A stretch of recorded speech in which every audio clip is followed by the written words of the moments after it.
I'm an information officer with the RDOS Emergency Operations Center, the EOC. In just a moment, we'll hear from RDOS Chair Carla Kazakovich. We are joining you today from the traditional unceded territory of the Syilx people in the Okanagan Nation, and we thank you for joining us today. For the latest on the Thomas Creek wildfire, you can visit the BC Wildfire Service website. We'll bring that website up in just a few minutes to show you the latest information available from BC Wildfire Service. And for information on the evacuation alerts that are in place right now within the RDOS, you can visit emergency.rdos.bc.ca. That is the Emergency Operations Center website, emergency.rdos.bc.ca. And now for opening comments, Chair Carla Kazakovich. Great, thank you very much, Eric. Good morning, everyone, and thank you for joining in. Yesterday, July 12th, 3:30 p.m., the Regional District Okanagan-Similkameen Emergency Operations Center was able to rescind the evacuation order for 77 properties in Electoral Area D due to the Thomas Creek wildfire east of Skaha Lake in Area D. The order was originally issued on July 11th. Those properties are now under an evacuation alert, and they join the other properties that were put on alert back on the 11th, and that's 627 properties. These properties are located east of Skaha Lake and south of Heritage Hills down to McLean Creek Road in Area D. And we ask that you please avoid the area from Heritage Hills to Skaha Estates, including East Side Road and Skaha Lake, due to ongoing operations. Boaters and pleasure craft operators are reminded to avoid Skaha Lake to allow air crews to conduct operations safely. Signage is being placed at docks in Penticton, Okanagan Falls, and Caledon.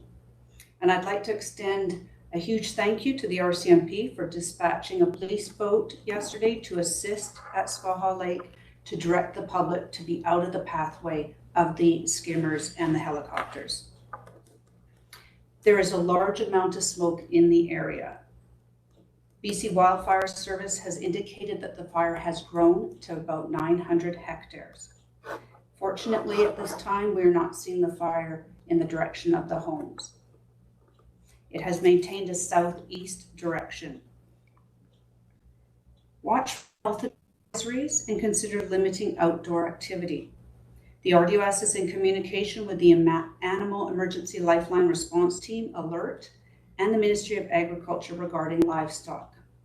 If the evacuation alert changes to an order, the alert team is ready to assist with the removal of livestock. The RDOS will continue to monitor the situation. On behalf of the RDOS, we extend thanks and appreciation to the City of Penticton and Emergency Support Services volunteers. The City and ESS volunteers activated and managed the reception center on Ellis Street and did an excellent job assisting citizens. We had 16 evacuees register, 12 evacuees are being billeted, and 4 evacuees received hotel accommodations. And once again, I'd like to thank the BC Wildfire Service, our local fire departments, RCMP, Search and Rescue, BC Emergency Health, Interior Health, Penticton Indian Band, ESS volunteers, and the City of Penticton, and the local and provincial media. Thank you. Thank you, Chair Kazakovich. A couple of quick reminders about the websites. We don't have a lot of new information, and just to reiterate what Chair Kazakovich said, the evacuation alerts remain in place for the properties that were under order previously and for those that were previously under alert. And all of that information, if it changes, will be updated through the Emergency Operations Center website. If you haven't yet, you should sign up for Civic Ready. That is the mass notification system used by the RDOS to alert people if there is any change or if there is an emergency notification. And you can go to the Emergency Operations Center website to sign up for Civic Ready. That's emergency.rdos.bc.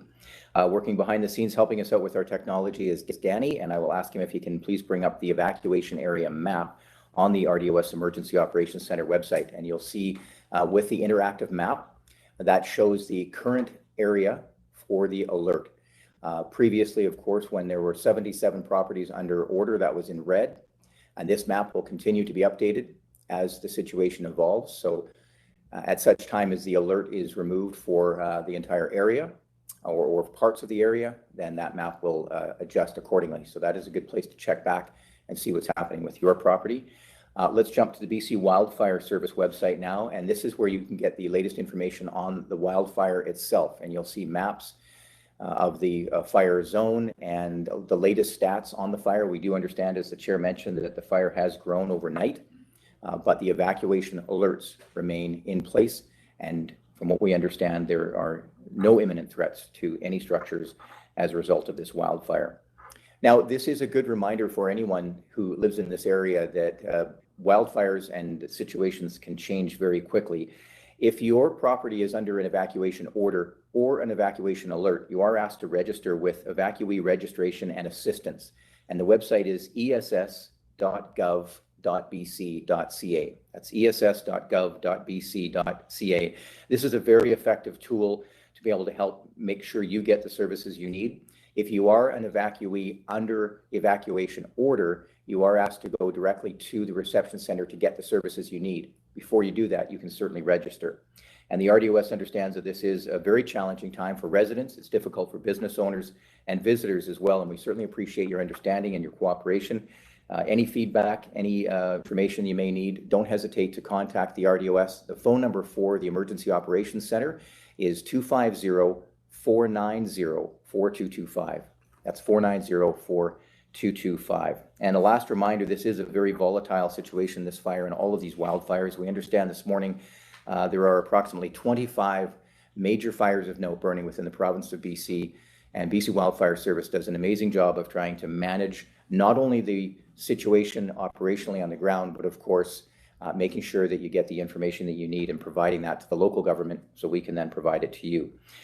You're reminded to maintain situational awareness in your area. If there is a wildfire approaching or any conditions that change and you're not getting the information you need for whatever reason, don't hesitate to leave your property immediately, and then be prepared to leave on a moment's notice if a tactical evacuation is to happen. A couple of very quick reminders, if I can, before we wrap this session up. We spoke yesterday on this briefing with Kim Janowski. He is an incident commander with BC Wildfire Service, and he talked about the need for the skimmers, the airplanes that are picking up water, to be able to land on Skaha Lake, or excuse me, to skim that water. So they need a wide berth. Helicopters have buckets that are dropping in as well. So it is extremely important that boaters, any watercraft, stay out of that area. And that also extends to the region around Eastside Lake, or Eastside Road rather, in that whole region. Just if you don't need to be in that area, please try to avoid it to allow crews to do the work that they're doing. And one final note too on evacuation orders. Tactical evacuations sometimes happen during a wildfire incident, and the person that comes to knock on your door is going to be a search and rescue official, a local fire department official, or an RCMP, and that's it. So you will, and if you have any questions about that, do not hesitate to call the RDOS to make sure you know who's coming to your door and why. We'll leave it there. Remind you again, check the website for the latest updates. We will not be, we're not planning another live broadcast, but at this point, I'm going to hand it back over to the chair to see if we have any questions from our media or from the public. Chair? Okay, thank you. So I'm just having a look at the attendee list, and I don't see any hands up, but if people do have questions, you can click the hand up button. Just give us a minute and see if there is anything.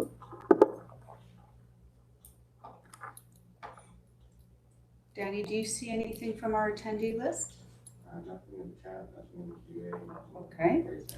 Oh, and we certainly know that the media can follow up with Eric or myself if there's any questions that do arise, as well as the public. Please reach out if you have concerns or questions on what steps you need to take to keep yourself safe. All right, and final thank you then to you for joining us today as well. And the EOC director is Bill Newell, and the crew at the Emergency Operations Center has been spending a lot of time the last couple hours making sure that this operation runs smoothly. We'd like to thank them as well. And final note then to thank you very much for joining us. And we will keep you updated through the Emergency Operations Center website. Thank you.